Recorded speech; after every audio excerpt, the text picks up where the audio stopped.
Tudo começou no início da década de 80. Primeiro, começaram por reunir-se alguns profissionais da PSP em casas particulares. Depois, começou a ganhar forma a ideia de constituir uma associação sindical que viesse a ser uma legítima representante de toda a família policial. Foi um processo muito difícil, o que levou à constituição da Comissão Pró-Associação Sindical dos Profissionais da PSP. Com efeito, o ambiente vivido na altura era de grande intimidação. Vivia-se a era do comando de Almeida Bruno. A ideia da constituição de uma associação sindical caiu como uma bomba. Por isso, vários foram os colegas que sentiram na pele as perseguições, o desterro e a repressão.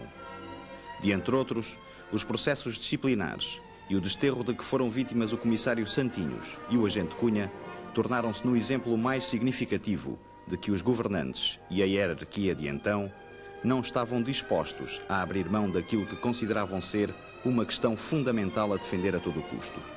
Com o argumento das ilegalidades cometidas, do facto de a PSP ser uma força militarizada e de que os promotores da pró-associação procuravam a indisciplina e a instabilidade da polícia, múltiplos e variados foram os métodos utilizados para fazer fracassar a ideia do sindicalismo policial. A 4 de novembro de 1983, por ordem do então Governador Civil de Lisboa, são apreendidas em vários locais as urnas de voto para a realização da Assembleia Constituinte da Associação Sindical da PSP. Ainda recentemente, o Tribunal Administrativo do Círculo de Lisboa considerou ilegal tal decisão e considerou que os profissionais da PSP tinham todo o direito e legitimidade para se reunirem para decidir sobre se queriam ou não uma associação sindical. De então para cá, ao contrário do que repetidamente os nossos governantes têm afirmado, o não cumprimento das leis por parte do governo tem sido uma constante. De 1984 para cá, muitos factos aconteceram em favor da legalidade do sindicalismo policial.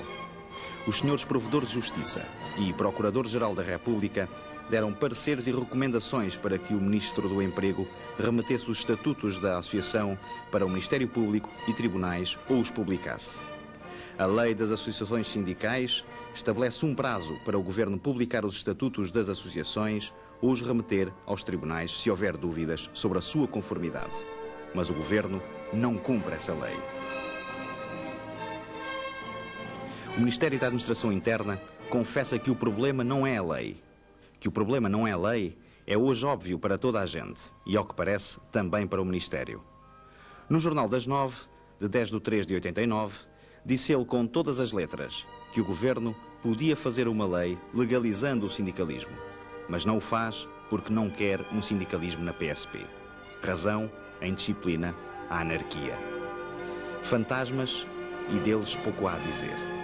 Toda a realidade do sindicalismo policial europeu revela o contrário. A experiência portuguesa também.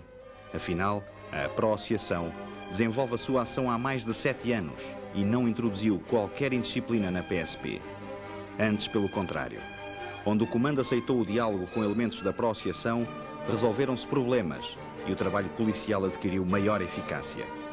Não será o caso de Coimbra? Os profissionais da PSP servem melhor a corporação se verificarem que são tratados como cidadãos de corpo inteiro, com deveres, mas também com direitos. Se a sua carreira for dignificada, se dialogarem com eles em vez de os reprimirem. Falar de indisciplina e anarquia para proibir o sindicalismo é desconversar. É o governo a camuflar intenções políticas que nada têm a ver com a PSP. Indisciplina e instabilidade, capazes de pôr em perigo a eficácia da PSP, é o que pode resultar da repressão e perseguições que o governo pretende impor à PSP. A solução dos problemas da PSP passa pelo diálogo, não pela violência. Foi por estas razões, e por muitas outras, que se prendem com as condições de vida e de trabalho dos profissionais da PSP, que se realizou o primeiro Encontro Nacional dos Profissionais da PSP em Lisboa, nas instalações do Centro Social dos Trabalhadores do Banco Espírito Santo e Comercial de Lisboa, no dia 10 de 3 de 1989. Desta importante realização, que contou com a participação de cerca de 1000 profissionais, foi aprovada uma moção em que se explanavam as reivindicações da classe. Ali ficou decidido que uma delegação se deslocasse ao Ministério da Administração Interna a fim de aí serem entregues as conclusões a que se tinha chegado. Qual foi a resposta do Ministério e da hierarquia em relação às propostas apresentadas? Instauração de processos disciplinares aos homens que se deslocaram ao Ministério da Administração Interna. Ficaram assim, uma vez mais, sem resposta as propostas apresentadas pela classe policial.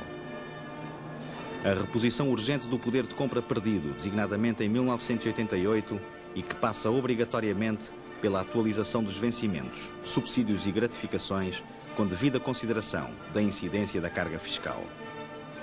Pagamento dos serviços extraordinários, designadamente idas a tribunal, e criação de um subsídio de risco, em função da perigosidade da função policial. Consagração de uma folga semanal para todo o efetivo. Reconhecimento formal da realidade que é a Associação Sindical dos Profissionais da PSP como estrutura representativa da classe policial através da imediata publicação dos seus estatutos. Abertura do diálogo do Sr. Ministro da Administração Interna com a Associação, assegurando a intervenção desta na discussão da legislação referente ao pessoal desta instituição policial.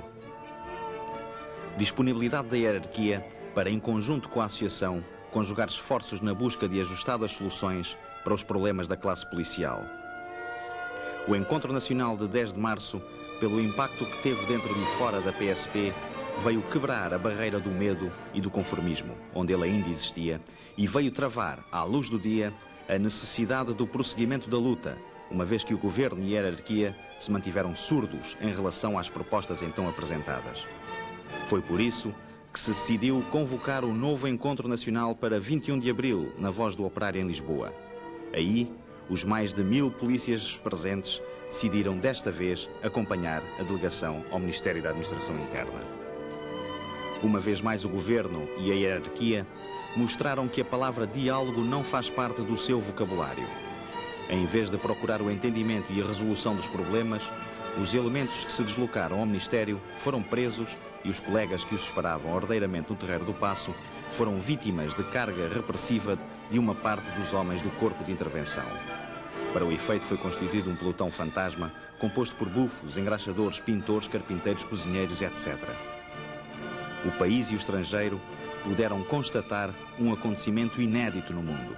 Polícias foram atirados contra polícias por ordem dos seus superiores hierárquicos, que por sua vez cumpriram ordens do governo. A família policial e a população em geral fizeram demonstrar a sua repulsa pelos sentimentos verificados de variadíssimas formas, e as declarações do Comandante-Geral e do Sr. Ministro e do Sr. Primeiro-Ministro só não foram alvo de gargalhada geral por em si mesmas conterem afirmações de enorme gravidade. A anunciada instauração de processos disciplinares aos dirigentes sindicais presos e a proposta de estes virem a ser expulsos ou reformados compulsivamente insere-se na linha de intimidação e de repressão com o objetivo de liquidar a Pró-Associação Sindical dos Profissionais da PSP. Enganam-se redondamente.